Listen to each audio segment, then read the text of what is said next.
Dear parents, so welcome to the next episode of Moral Education. If you have not subscribed my channel yet, then do subscribe the Kingmaker. Okay, so without wasting much time, I will start. The first point which I need to discuss today is regarding the mindfulness. Okay, the term mindfulness has to be compared with making the mindful of your child. Okay, the distinguishing of these two terms is very important towards your child. Making a mindful versus giving him the mindfulness, you need to understand the difference between two of the things. Okay, just making the mindful, it means filling of the mind of the child with any of the stuff. Okay, if you are not giving him some creative thoughts, then his mind will naturally be experienced to most of the things which will make his mind full with the thoughts, but he will not get mindfulness if you are not giving him creative thoughts. You are not working on his way of thinking. He thinks, so these things affect his growth. Okay, so it is important to realize to give him proper nourishment, proper mental nourishment. Okay, so that he just not gets his mind full, but he gets my proper mindfulness. Okay, so realizing this is very important. This was the first point. The next point is what to expect from our children. Okay, so most of the parents do wrong at this instant, that if their child is failing in some competition, failing in some particular thing, then they demotivate him. Okay, and they compare him with any other child, so this harms the mentality of the child. Okay, so you need to understand one thing, that it is not important if your child wins. You need to understand that his development is more important than his victory. Okay, if he is attaining 60 marks out of 100 in a one particular test, and in next test if he is attaining 70 marks, then you should happy. You should not compare him with another child who has got 90 or 95 marks out of 100. Okay, so this is important. If you will appreciate him for his development, then he will be motivated for creating more in next particular competitions. Okay, so you need to understand these things. Okay, the next thing I want to tell you, that you need to differentiate between happiness and satisfaction for your child. Okay, as I give the example of getting 60 or 70 marks to the child, you need to teach your child that you have to be happy but not satisfied with those marks. Okay, so you should means you need to be happy that wow, this time I have got 70 marks out of 100, previous time I got 60, so I am happy. But I want to grow more, I want to get more marks in the further test. This should be your attitude.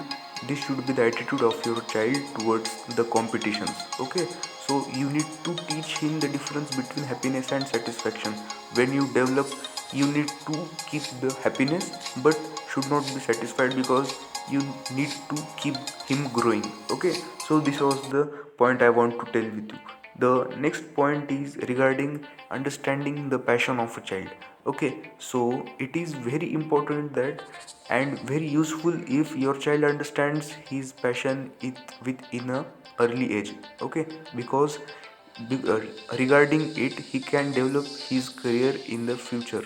Okay, and it will be helpful if it is understandable in early age. So you need to do some of the things which will make him understand and realize what his main potential is, and in which field he can pursue his career. Okay, so for realizing this, you need to make your child indulge in various activities. Okay, if you are involving him in various activities, then this increases his scope of understanding that in which field I can develop. Okay, so this is an important thing. You can engage him in certain leadership programs, you can indulge him in certain patriotic programs, you can indulge him in academic field, you can indulge him in sports field. So these all are general useful fields. There are many other fields other than this. Okay, so you need to make your child be creative. So you need to indulge him and say him to try up these fields, so that if he attains and gains interest in that particular field, then it makes him more comfortable in that field, and then he can pursue his career in that particular field. So make him indulge in various of these activities. Once you make him indulge in these activities, then properly differentiate between two things, and make two columns. The first column should contain of what activities he loves to do, and in second column it should contain what activities he can properly do. Okay, so make a column and write down the activities in both of these columns. Okay, so it is important to understand that he can pursue his career to the best way if he finds the thing of interest which is in both of these columns. Okay, so the point which is there in both of these columns which I told, then this will make him to get a happy career and a long lasting career.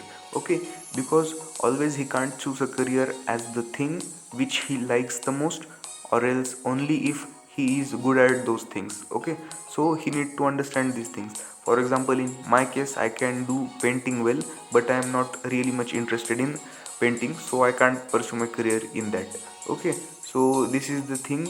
You need to make him realize that the thing in which he can grow, as well as he has the interest in that thing, then he can pursue his career in that particular field. Okay, so interest in the work matters, and interest comes sequentially if he actually likes, means he is actually good in that particular field. Okay, so interest develops naturally if he is having a balance between these two columns. Okay, so this thing you need to understand. The next thing I want to tell you that indulge him in meditation and exercise practice. Okay, so these things are not only just extracurricular, but it affects his academic performance as well, and also in the field he loves his career to opt for. Okay, so these two things, meditation and exercise, are actually beneficial for his personality skills like decision making, problem tackling skills. Okay, these things are developed if he has good confidence in these two things of meditation and exercise. So you need to make him a habit from childhood to make him indulge in meditation and exercise. Okay, the next thing I want to tell is that he need to get self dependence from a age of 5 or 6. Okay, and if your child is more than aged more than that, then at least from that age you need to make him follow certain good habits so that he gets proper dependence, self dependence on himself. Okay, like doing the most of the activities by his own. For example, washing his own clothes, washing his own utensils in which he had food. Okay, so these habits of self dependence makes him to be self dependent and not to depend on others. So this factor plays a role when the child begins to grow up.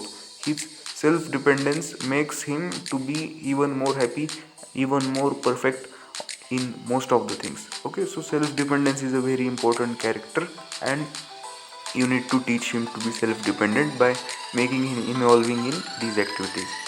The next thing is, don't give him the comfort always. It is actually very common that most children are have got spoon feeding from a very low age, and they get spoon feeding till a very high age. Okay, so spoon feeding actually harms the psychology of a child. If you are spoon feeding, means you are giving him a chocolate every day, and if you fail to give him chocolate any particular day, then he will cry, he will be angry. So these things come when you make him a particular habit and keep put him in a zone of comfort. Okay, so don't make him to get into zone of comfort very deep, that if you are not providing him the comfort, then he will be angry and he will be depressed. So such emotions need to be tackled. Okay, so this is an important thing, not to give him a level of very much comfort. He need to understand the struggles. He need to understand that there are many important things that he has to do other than getting a chocolate every day. So these are the things. And the next thing is of imitation method. Most children, they do what their parents do. It is not possible that if you are telling him something to do, then he will do. So it is practically not possible every time. So the main best method is the imitation method. For example, if you have a habit of watching television daily for 2 hours, then your child will naturally get a habit of watching television 2 hours. Okay, so this is an imitation, but in a negative way. You need to convert it into positive way.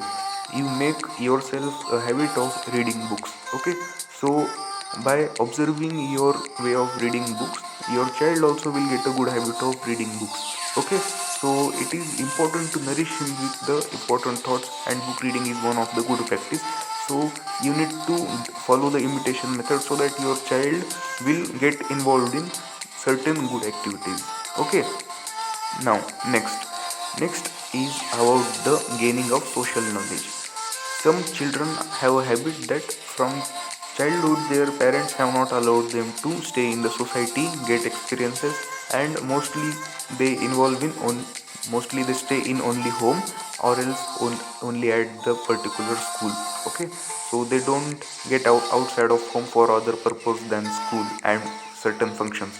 Okay, so this is the thing where the parents most of the parents go wrong. It is very important for parents to understand that in for getting the social knowledge to a child, he need to stay in the society, he need to see the environment, he need to understand and realize many things like cruelty, jealousy, criticism. Okay, he need to get good and bad experiences in the society. So if he will not do that by his own, then he will not realize what mistakes he does and what he should not repeat in the future. So understanding and getting the experiences is very crucial for a child. So I advise you to make him a habit of staying in society. Okay, so these are the things that I wanted to discuss you. And if you like the my content, then please subscribe. Thank you.